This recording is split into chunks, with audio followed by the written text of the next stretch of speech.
जय श्री कृष्णा। मैं हूं नरेंद्र अग्रवाल और आप देख रहे हैं नरेंद्र अग्रवाल यूट्यूब चैनल। हिंदू धर्म में एक बहुत ही प्राचीन परंपरा है जो होली पर की जाती है, जिसे ढूंढ पूजन कहा जाता है।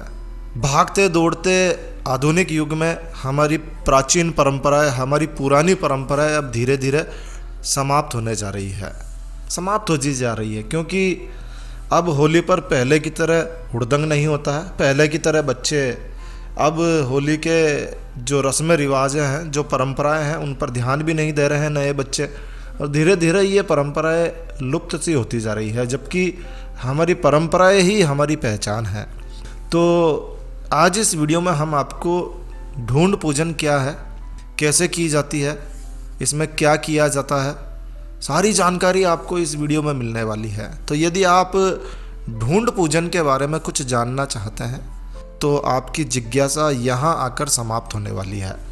तो आपको करना क्या है, इस वीडियो को पूरा देखना है, अंत तक देखना है। यदि आप एक हिंदू परिवार से हैं, यदि आप होली दीपावली को मानते हैं, तो आपको चाहिए कि इस वीडियो को ज़्यादा से ज़्यादा लोगों तक पहुँचाएँ, ज़्यादा से ज़्यादा लोगों को, अपने यार मित्र रिश्तेदारों को शेयर करें, ताकि आने वाली पीढ़ी समझ सके, और जो पुरानी पीढ़ी जो भूल चुकी है इन रस्मों को, इन परंपराओं को, उन्हें भी एक बार फिर से याद आ जाए कि हाँ, ऐसा भी कुछ होता था।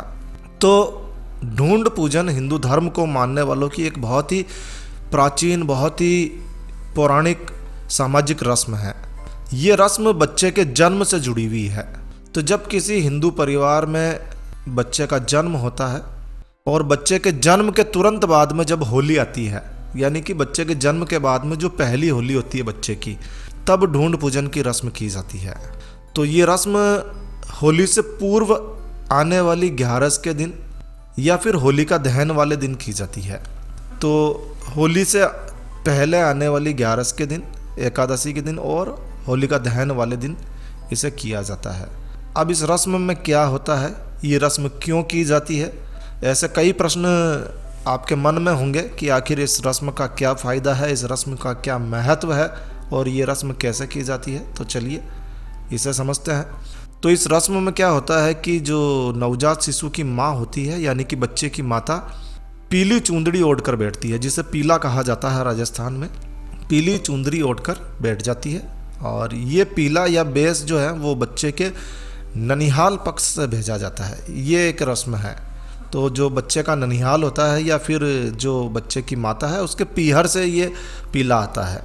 इसके बाद में पूजा की जाती है। पूजा की सामग्री में चावल और जवार के फूलिये, सूखे सिंघाड़े, पतासे और बूंदी के लड्डू, ये सारी सामग्री भी बच्चे के ननिहाल से आती है। अब कितनी आती है, ये बच्चे के ननिहाल के सामर्थ्य के ऊपर है कि वो कितना बेचते हैं।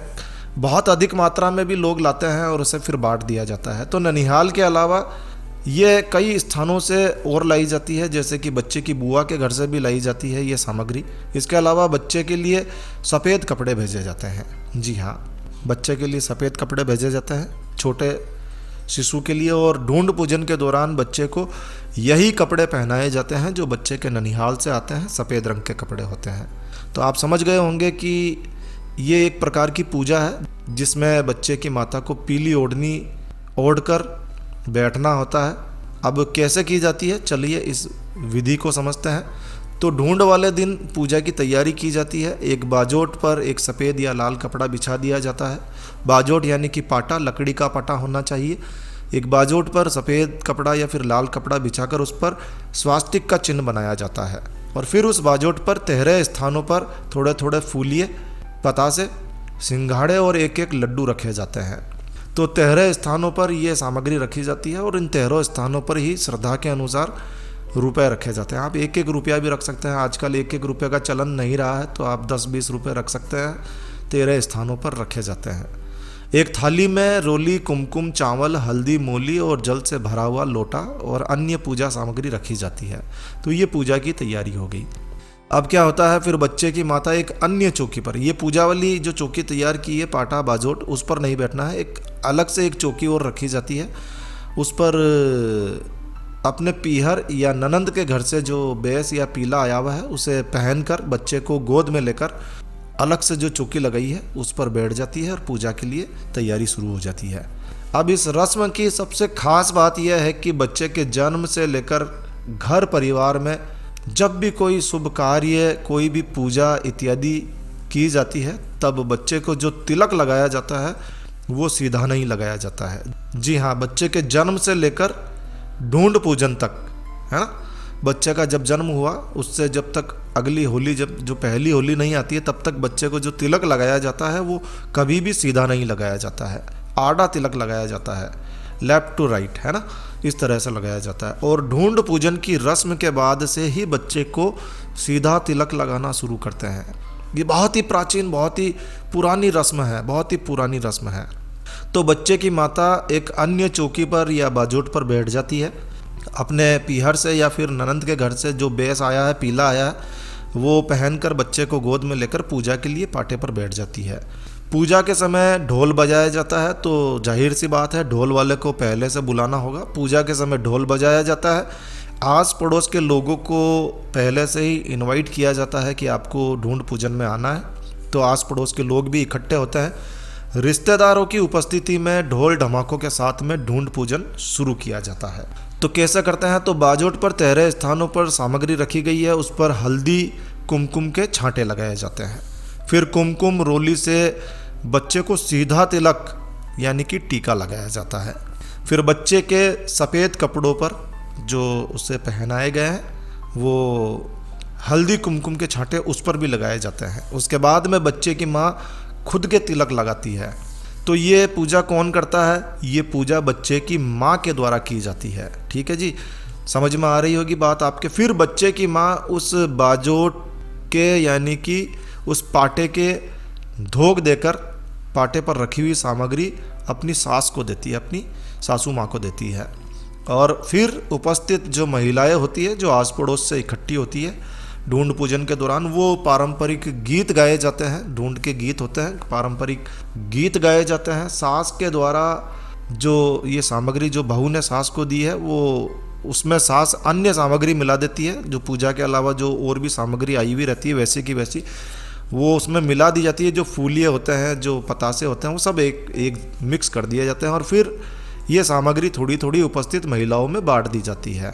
सभी को होली की शुभकामनाओं के साथ में विदा किया जाता है। चाहे तो उसी समय गुलाल रंग से खेला भी जाता है, कई जगह पर खेलते भी हैं। लोक मान्यताएं हैं कि जब तक बच्चे का ढूंढ पूजन नहीं हो जाता है तब तक बच्चे को सफ़ेद रंग के कपड़े नहीं पहनाए जाते हैं और बच्चे के सिर पर सीधा तिलक भी नहीं लगाया जाता है।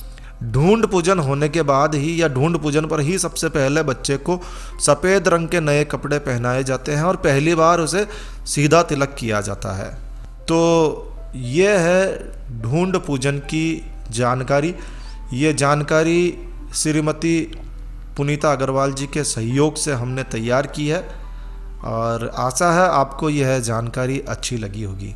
तो बस इस वीडियो को यहीं विराम देते हैं दोस्तों। यह वीडियो, यह जानकारी आपको कैसी लगी कमेंट करके हमें ज़रूर बताएं। यदि आपको यह वीडियो, यह जानकारी अच्छी लगी है, यूज़फुल लगी है, तो कृपया लाइक के बटन पर ज़रूर क्लिक कीजिए। और यदि आपने हमारा ये चैनल सब्सक्राइब नहीं किया है तो कृपया चैनल सब्सक्राइब कर लीजिए, क्योंकि इस चैनल पर हम लेकर आते हैं आपके लिए तरह तरह की धार्मिक जानकारियाँ, होम रेमेडीज, होम टिप्स और टेक्निकल नॉलेज।